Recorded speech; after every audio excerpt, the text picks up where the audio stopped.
po, Waki SM Center Congressional. So by the way po, I am Emerson, one of the presenter here po sa Waki SM Center Congressional. So ayan po, may kasama po tayo dito ngayon.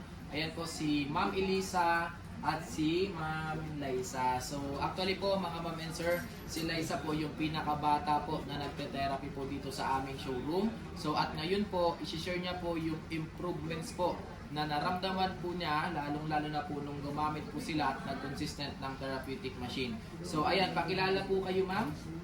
I'm Elisa from Santiago City. Ayan, so And my daughter, Eliza. ayan, so ma'am, anong buwan po kayo nag-try dito sa Waki SM Center? January Professional? 1 po. Ayan, January 1. So sila po ay nag-try po dito sa ating showroom noong January 1, this year po, noong 2026. At na-try po nila yung ating Waki Therapeutic Machine, which is po yung Waki Golden Beauty High Potential Therapy. At dito po sa therapeutic machine na ito, may mga improvements po na naramdaman po si Liza, na 7 years old po siya ngayon. Ma'am, ano po ba yung health concern ni Liza? Ang health concern kasi ni Eliza, kumbaga doon sa amin, talagang yung mga doktor niya na apat, tinanggihan na siya.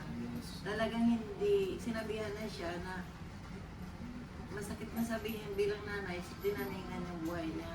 Baka hindi na raw aabutin ng 20 years old at wala nang pag-asa makalakad. Nung dumating yung inutos nila na magpadala ng laboratory test sa Germany, ang naging result ng sakit niya ito yun. Autosomal recessive SMNY associated with spinal muscular atrophy.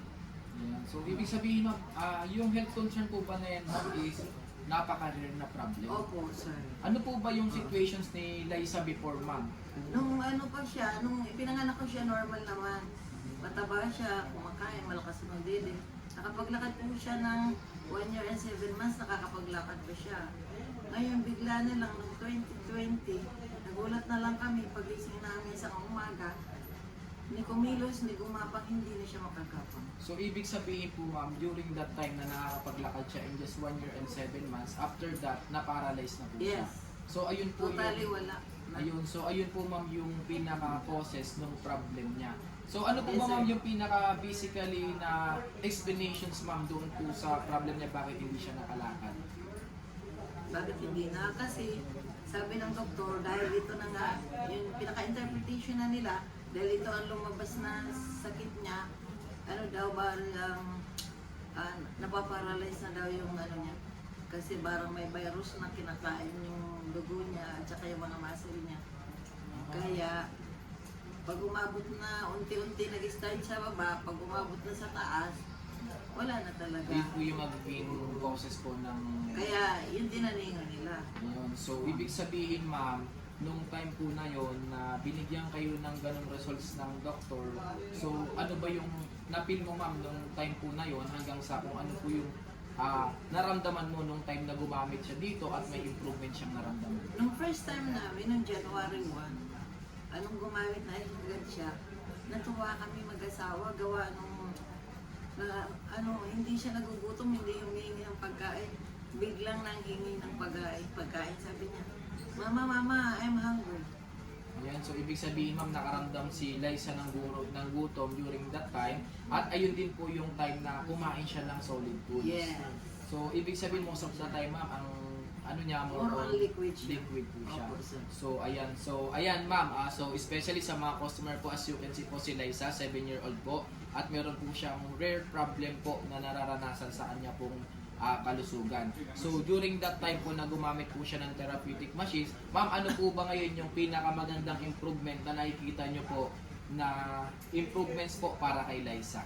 Ang kagandahan pa sa kanya, na nakakaupo na siya matuwid, tapos pag natutumba siya, nakakabangon na siya, na hindi na kailangan yung tulong.